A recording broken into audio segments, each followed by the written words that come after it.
This is my lunch for today. It's already past 12 and I'm hungry. So I have black rice, healthier than white rice. Then I have the vegetable soup. I put on top the burger and a little chicharron I put on top with the vegetables, cabbage, carrots, celery, and what else? Garlic. And I have my mushroom gravy for the meat.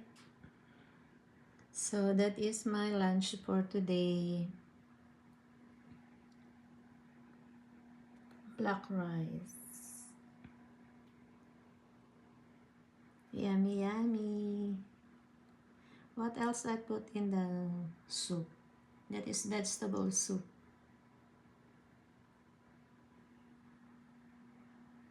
Okay, let's eat, guys.